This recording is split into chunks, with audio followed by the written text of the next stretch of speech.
हाँ भाई, सीनियर लोग की व्यवस्था दें। अब आप बैठ जाइए, प्रदेश अध्यक्ष जी शुरू कर रहे हैं। भाई प्रिंट के लोगों को भी देखिए।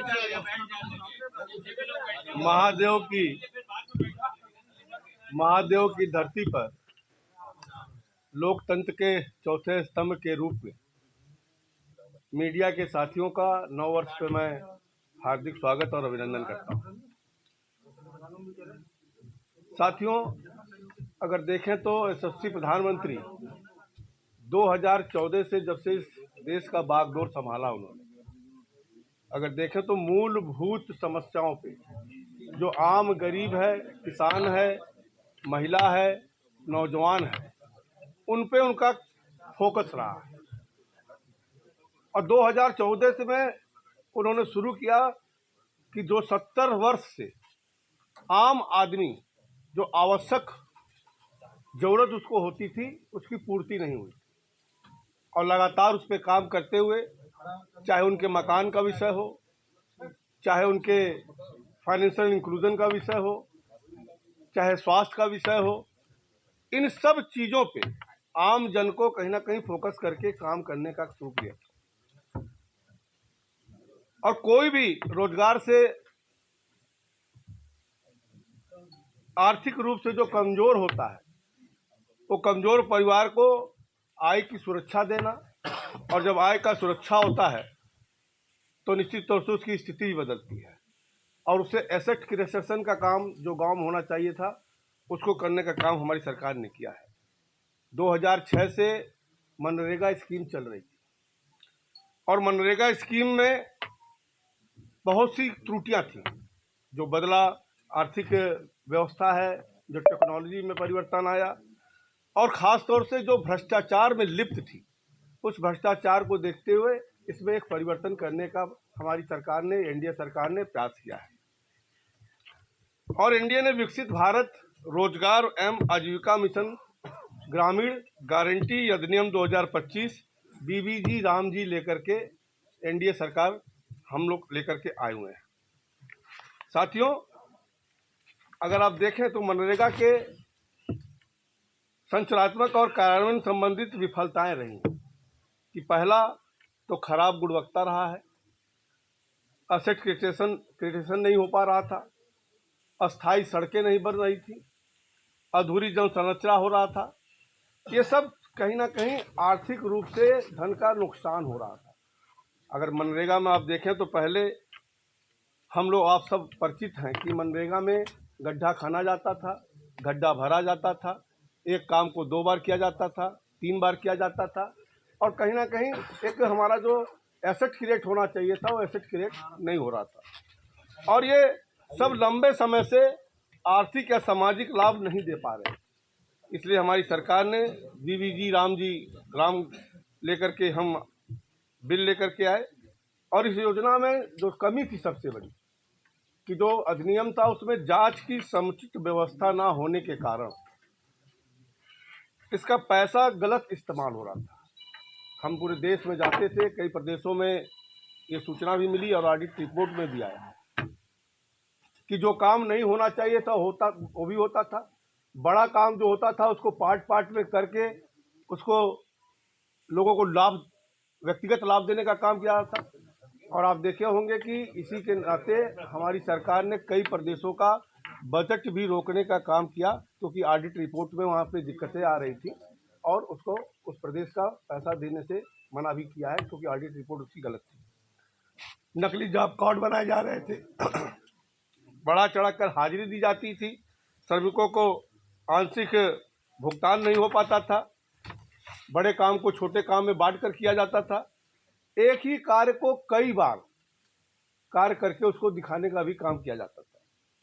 कृषि के पीक टाइम पे भी अगर आप देखें तो हमको एक बहुत बड़ा समस्या था कि हम लोगों को आता था कि साहब उस समय मजदूर नहीं मिले, और इसके बारे में हमारे केंद्रीय मंत्री जो उस समय के थे शरद पवार जी ने कई बार चिट्ठी जयराम रमेश जी को लिखा कि इसमें इसकी व्यवस्था होनी चाहिए।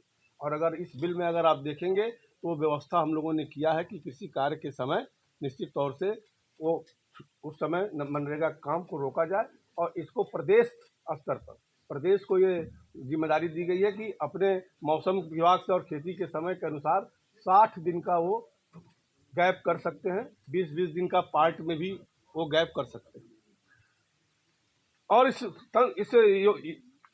बिल में जो पहले से जवाबदेही नहीं तंत्र तय था, उस जवाबदेही को तय करने का भी काम किया गया है। कानूनी हकों के परिवार से असेसमेंट भी करने का काम किया गया है। और नरेंद्र मोदी जी का विजन है कि विकसित गांव से विकसित राष्ट्र बनाना। और जो हमारे वीवी जी राम जी अधिनियम में ग्रामीण क्षेत्रों में न केवल रोजगार की गारंटी दी गई है, बल्कि एसेट क्रिएशन का भी पूरा एसेट क्रिएट कैसे हो उसका भी जिम्मेदारी दी गई है। इस अधिनियम के 4 प्रमुख कैटेगरी हैं जिसपे हमारी एनडीए की सरकार ने फोकस किया है कि जल संरक्षण के कार्य होंगे, मुख्य बुनियादी ढांचों का निर्माण के कार्य होंगे और आजीविका संबंधित बुनियादी ढांचा होगा और आपदा से निपटने हेतु भी कार्य होंगे। और जो सबसे बड़ा उसमें दिया गया है कि ये सारे कार्य ग्राम सभा के ही प्रस्ताव पे स्वीकृत किए जाएंगे। ग्राम सभा जो प्रस्ताव करेगा, ग्राम सभा के प्रस्ताव के आधार पर ही स्वीकृत किए जाएंगे।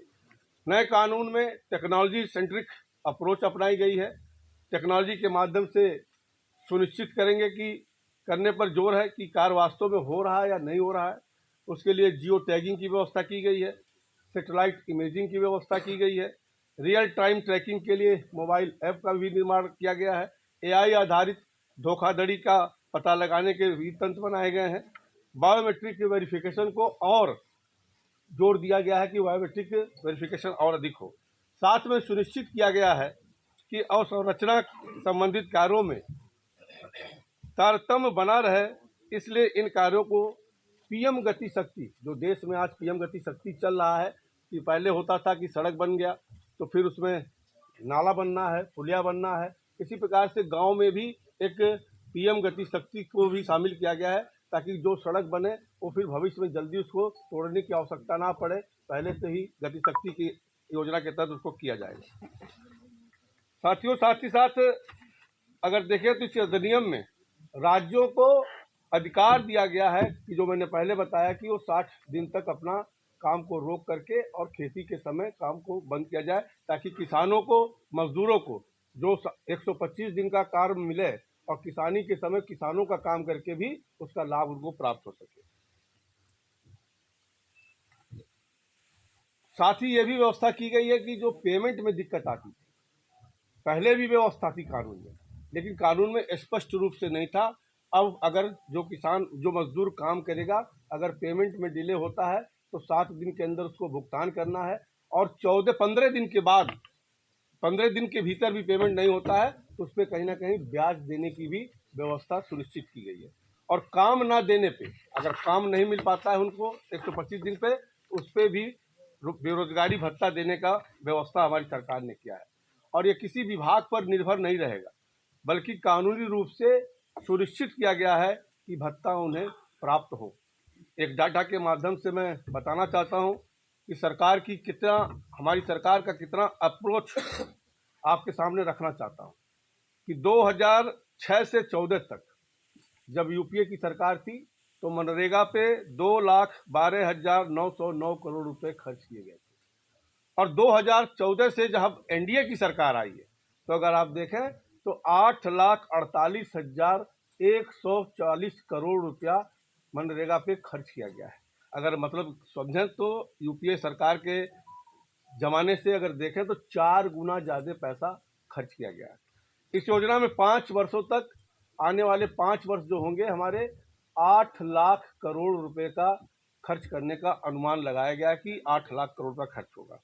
और जरा आप सोचिए कि गाँव में जब 8 लाख रुपया खर्च होगा और बेसिक इंफ्रास्ट्रक्चर डेवलप होगी तो गांव निश्चित तौर से विकसित गांव बन करके उभरेगा। और जब तक गांव विकसित बन के नहीं उभरेगा तो प्रधानमंत्री जी की जो सोच है कि 2047 में हमें भारत को विकसित राष्ट्र बनाना है, तो उसमें कहीं ना कहीं कमी रह जाती। इसलिए इस बिल को लेकर के हम लोग आए हुए हैं। और साथ ही साथ अगर देखें तो जो दरअसल राम जी अधिनियम भ्रष्टाचार के खिलाफ एक सर्जिकल स्ट्राइक, अगर देखें तो राम जी अधिनियम भ्रष्टाचार के खिलाफ एक सर्जिकल स्ट्राइक के रूप में आया है। वो जो 1 रुपये में बताते थे कि 15 पैसा ही धरातल तक पहुंचता था, उसको रोकने के लिए भी ये अधिनियम कहीं ना कहीं बहुत प्रभावी ढंग से फुल प्रूफ है। और कांग्रेस ने अपने परिवार के हर सदस्य के नाम पर योजना चलाई है, लेकिन एक योजना राम जी के नाम पर बन गई तो उन्हें बड़ी समस्या हो रही है। जी ग्राम जी मजदूरों, किसानों और गांवों के विकास का मंत्र है और कांग्रेस के भ्रष्टाचार का अंत है। धन्यवाद। आप लोगों से आग्रह है कि पहले प्रिंट मीडिया को प्रश्न पूछ लेने दीजिए। 5 मिनट का समय दे दें कृपया। दैनिक जागरण से अशोक जी कुछ पूछेंगे? प्रदेश अध्यक्ष जी, जिस तरह से कहा जाए कि अभी एसआईआर का जो पहला अरे राजेश जिस